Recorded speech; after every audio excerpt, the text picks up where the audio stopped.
Michael Porter Jr. has agreed to a 5-year deal, designated max extension that could be worth up to $207 million with the Denver Nuggets. This is a big-time extension. Adrian Wojnarowski is reporting this here, of course, from ESPN, using his Twitter.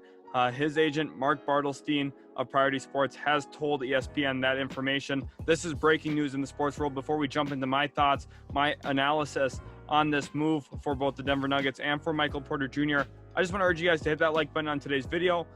Big shout out to Michael Porter Jr. for landing a massive contract despite all of the injury adversity in his career. And also, subscribe if you are new to Utility Sports. That would mean a lot to us to have you on board here. We got a lot of other fun NBA content coming as the start of training camp has begun. It's officially upon us, and the NBA season is starting to get underway yet again. What an exciting time. And now let's jump into my thoughts here with the Denver Nuggets inking forward Michael Porter Jr. to a 5-year max extension worth up to $207 million. Of course, that $207 million number is a figure based off the potential of him making an All-NBA team this next season. If he doesn't make an All-NBA team, that number, I believe, will go down to 5 years, $176 million. Is what I believe it will be, which is still, a pretty hefty chunk of change, but it's not quite the $41.25 million that it could be if he does make an All-NBA roster. Michael Porter Jr., I think, is really due for a big-time season. He is entering, I believe, now the 4th year of his NBA career, and he, of course, missed really a lot of his first year. I believe he actually missed the entire season with that back injury. And a guy who went in the very back end of the lottery, 14th overall to the Denver Nuggets, was the #1 player in his high school class, never really got healthy before the NBA draft, but the talent was evident throughout the whole process still that, hey, if he gets healthy, if he's able to play in the NBA, he's going to be a difference maker. He's going to be a problem, especially on the offensive end, and that's what he's really been in his career. This past year, he really stepped up his play in the absence of Jamal Murray, averaged 19 points a game, ended up shooting 54% from the field. Yes, you heard me correctly, 54% from the field, and also a whopping 44.5% from three. Michael Porter Jr. is an elite scorer of the basketball. He does it at an extremely high efficiency clip, both from three and inside the arc, shooting very, very efficiently on both three-pointers at a high volume, over 6 of those a game, and also just field goal attempts in general, over 13 field goal attempts a game, still shooting over 54% as a forward. Now, one thing, too, that I think is really important to note with those statistics, there's a lot of guys who shoot the ball really, really well in the NBA. Michael Porter Jr. does it with the eye test in play. He shoots very tough shots. There's not a shot he doesn't like. And honestly, a player of that caliber, when you're shooting difficult shots like he does, you would expect a drop-off in those efficiencies. If he was shooting clean, wide-open looks, maybe we'd see him around that 48, 49% three-point percentage. He shoots with the guy in his face. He shoots with hands all around him, bodies up into him. He's very comfortable scoring the basketball. Not to say that he doesn't have some flaws. He definitely does as a basketball player yet at this point. But he's very young, coming back from a serious injury, and he just lands a massive max contract extension. I don't think that was really ever up for debate. Now, I'm sure in this contract, the Denver Nuggets do have a little bit of contract stipulation, especially when it comes to injury. If something in his back comes up, I think that there would be some type of injury protection for the Denver Nuggets that saying, hey, Michael Porter Jr. can't really fulfill his portion of the contract at this point. Therefore, maybe the money's not fully guaranteed with an injury.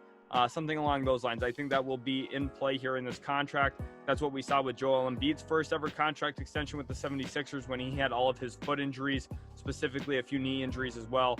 The 76ers had some injury provisions in there, and I expect the Denver Nuggets to also have that here with Michael Porter Jr.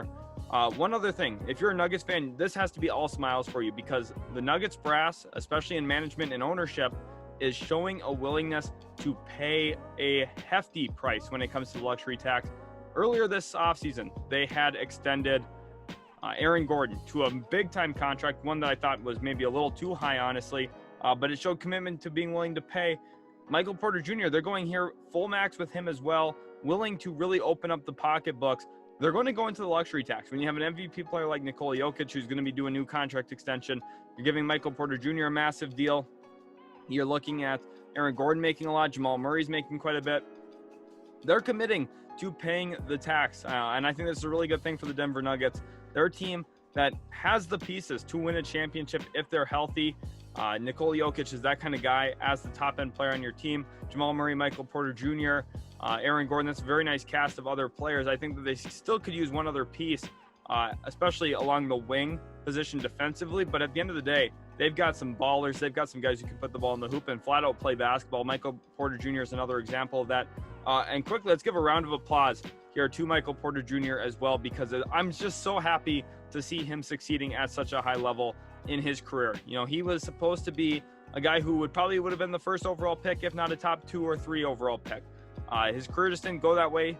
Serious injuries really delayed the start of his NBA career with how productive he could have been. Took a massive step forward in his year 2 of actually playing in the NBA. Went from 9 points a game as a rookie, rookie there in air quotes, of course, because he didn't actually play his real rookie season, but 9 points to 19 points, and productive, as well as a score, very efficient, like I had mentioned earlier.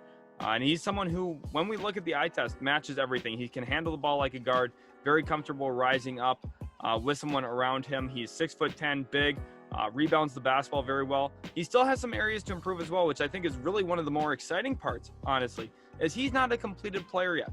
He needs to improve as a playmaker. Only averaged 1 assist a game last year and a turnover and a half. So he was averaging more turnovers than assists last season. That needs to become a little bit different of a story for him, especially if he wants to become a real go-to player, which is what this contract really indicates that he is, which I think he can be. And also defensively, he's just got a lot of work. That was really the biggest weakness in his game coming out of Missouri. He just doesn't have fundamental footwork on the defensive end of the floor. And honestly, I think the basketball IQ is a little bit lacking on that end of the floor as well. Now, I still think this is a good signing. He's a phenomenal player, offensively, one of the best players in the NBA. For his age, he's just a beast on the offensive end of the floor, so he's well worth this contract.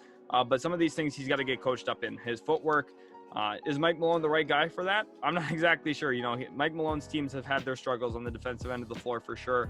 But I think Michael Porter Jr. is still a special talent, deserves this contract. I like this a lot for Denver. You're locking in your core. You're committing to trying to win with Nikola Jokic, an MVP level player who you absolutely hit on in the second round. This team has enough to really push for an NBA championship at some point. I'm just hoping that they can stay healthy and that they can continue to build some of the other fringe pieces on this roster to help this team, especially on the defensive end of the floor. I like what they've done, and I think the Denver Nuggets fans should be very happy about this. Let me know in the comment section what you guys think about this deal. Let me know if you think Michael Porter Jr.'s contract will trigger this year. Will he make a third team, second team, or first team All-NBA this year? My guess is he won't make all defense and he won't win MVP. So it's going to have to be in that All-NBA platform. Otherwise, it's going to, of course, come down to one of those cheaper level contracts. But still, at the end of the day, very exciting. Could be a big time move here for the Denver Nuggets, who are in pursuit of a championship. Again, leave a like on today's video if you enjoyed. Thanks again, everyone, so much for watching. Really enjoy all the support you guys have shown us here at Utility Sports, and we'll catch you in the very next video.